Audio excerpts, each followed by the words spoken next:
Imagine करो एक दिन तुम अपने घर में अकेले बैठे हो और तुम क्रोम पे इनकॉग्निटो मोड चलाने की जगह इंस्टाग्राम पर रील्स देख रहे हो टाइम पास करने के लिए। लेकिन सडनली रील्स देखते देखते तुम्हारे इंस्टाग्राम अकाउंट पर तुम्हें एक फॉलो रिक्वेस्ट आती है।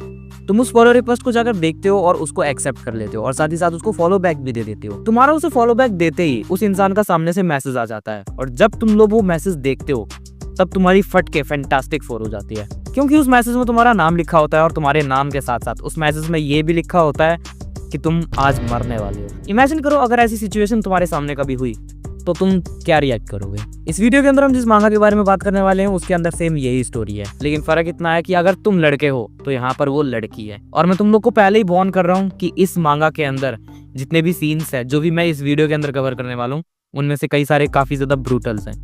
तो अगर तुम्हें ब्रूटल चीजें नहीं पसंद, तुम्हें खून खराबा नहीं पसंद, तो तुम वीडियो को छोड़ सकते हो, क्योंकि ये जो मांगा होने वाली है ये बहुत ही ज्यादा ब्रूटल होने वाली है। तो इस मांगा के अंदर हमारे पास सबसे पहले एक शायद हाई स्कूल की लड़की है, उसका नाम है आसुमी। पूरा नाम मैं भूल गया, मुझे बस आसुमी याद है। आसुमी अपने घर में अकेली है, जिसके पेरेंट्स कहीं बाहर गए हुए हैं और वो अपने घर में अकेली फेसबुक या फिर इंस्टाग्राम चला रही है। तुम लोग अभी के टाइम में फेसबुक मान लो। फेसबुक पे अपना टाइम पास करने के लिए वो कुछ भी वीडियोस देख रही है, दूसरों की आईडीज वगैरह चेक कर रही है एंड सडनली उसके फेसबुक चलाते चलाते उसको एक फॉलो रिक्वेस्ट आती है, आई मीन फ्रेंड रिक्वेस्ट। जैसे ही वो उस इंसान को देखने जाती है कि उसको फॉलो रिक्वेस्ट या फिर फ्रेंड रिक्वेस्ट किसने भेजी है, उसको वो इंसान काफी ज्यादा इंटरेस्टिंग लगता है, क्योंकि अभी के टाइम पर हैलोवीन का टाइम नहीं हुआ है और इस इंसान ने अपनी प्रोफाइल एक हैलोवीन वाली लगा रखी है। जब आसुमी इस प्रोफाइल को देखती है तो उसे वो काफी ज्यादा फनी लगती है और वो उस प्रोफाइल को देखते ही हंसने लग जाती है। अब क्योंकि उसको ये प्रोफाइल अच्छी लगी तो वो उसकी फॉलो रिक्वेस्ट को एक्सेप्ट कर लेती है और साथ ही साथ उसको खुद भी फॉलो करने लग जाती है। लेकिन जैसे ही वो उसको फॉलो बैक करती है वैसे ही उस इंसान का सामने से मैसेज आ जाता है। इस मैसेज में उसने लिखा होता है आसुमी टाइम टू डाई, मतलब मरने का टाइम आ गया। अब ये मैसेज पढ़कर आसुमी बहुत ही ज्यादा हैरान हो जाती है, वो बहुत ही ज्यादा घबरा जाती है, क्योंकि ये एक अनजान इंसान है तो फिर ये आसुमी का नाम कैसे जानता है। आसुमी ये सारी चीजें सोच ही रही होती है, तभी सडनली उसके घर की कोई डोरबेल बजा देता है। इस डोरबेल को सुनकर आसुमी बहुत ही ज्यादा घबरा जाती है और बहुत ही ज्यादा डर जाती है, क्योंकि वो लड़की है और घर में अकेली भी है। उसको ऐसा लगता है कि कहीं ये पंपकिन नाइट उस आईडी का नाम है, ये सच में उसका पीछा करते करते उसके घर तो नहीं आ गया। आसुमी अपने गेट पर जाती है लेकिन वो गेट नहीं खोल पाती, क्योंकि उसको बहुत ही ज्यादा डर लग रहा होता है। इसीलिए वो अपने पास वाली खिड़की से झांक कर देखती है कि आखिर गेट पर है कौन। क्योंकि टाइम रात का है तो आसुमी उस इंसान को ढंग से पहचान नहीं पाती कि गेट पे खड़ा कौन है, लेकिन वो उसके हाथ में पार्सल देख लेती है और उसको पता चल जाता है कि ये बस एक डिलीवरी वाला है जो उसका कोई पार्सल देने आया होगा। इसीलिए वो अब रिलीफ होकर अपना गेट खोल देती है। गेट खोलते ही जो आदमी उसके गेट के बाहर खड़ा था वो सडनली उसके ऊपर आकर गिर जाता है और जैसे ही वो फ्लोर पर गिरता है आसुमी देखती है कि उसकी पूरी बॉडी के ऊपर खून लगा हुआ है, मतलब वो आदमी मरा हुआ था और उसको किसी ने गेट पर खड़ा कर रखा था। आसुमी उसके सिर के पीछे देखती है और उसको पता चलता है कि उसके सिर के पीछे वाला पूरा हिस्सा गायब है। इसको एक तरह से तुम लोग ये समझ लो कि जो इंसान था, वो जो आदमी था, उसका दिमाग किसी ने निकाल लिया है एक होल करके।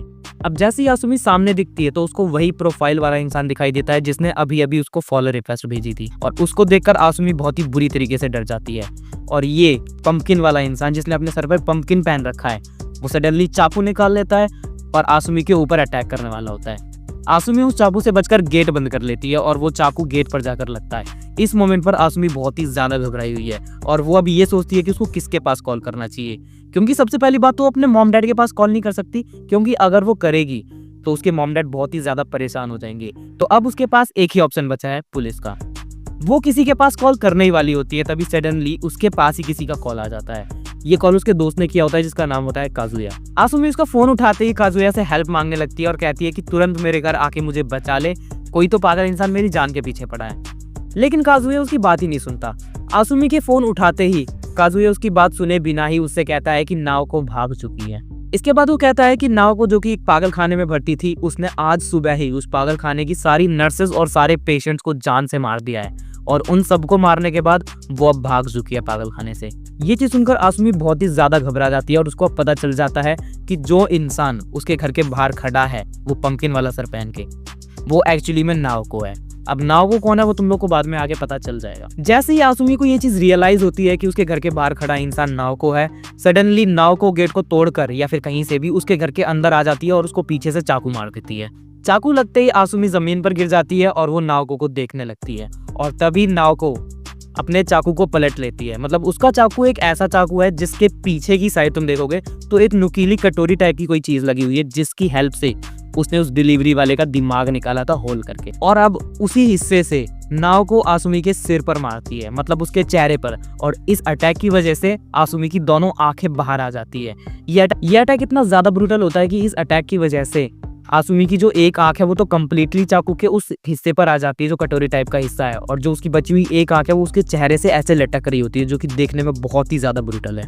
अब आसुमी अपनी जान बचाकर घर से बाहर भाग जाती है, लेकिन यहाँ पर एक चीज नोट करने वाली है कि इतने बुरे अटैक होने के बावजूद भी आसुमी अभी तक जिंदा है, वो मरी नहीं है। मतलब उसकी आंखें निकाल ली गई है, उसकी एक आंख ऐसे उसके चेहरे से टपक रही है और उसकी पीठ पर किसी ने चाकू मारा है, लेकिन फिर भी वो लड़की भाग रही है अपनी जान बचाकर। वो अपनी गली से बाहर निकलती है और रोड पर पहुंचती है, और रोड पर पहुंचते ही उसका एक्सीडेंट हो जाता है एक ट्रक से। और ये एक्सीडेंट इतना ज्यादा ब्रूटल होता है कि उस ट्रक से हिट होने के बाद आसुमी का एक पैर कंप्लीटली कट जाता है और उसका बचा हुआ पूरा का पूरा शरीर ट्रक के टायर्स के बीच में आ जाता है। अभी जो लड़का है काजुया जिसने आसुमी को कॉल किया था, वो अभी तक कॉल पर ही है और आसुमी से ये लगातार पूछे जा रहा है कि वहां पर चल क्या रहा है। और ये फोन अब नाओको के हाथ में है।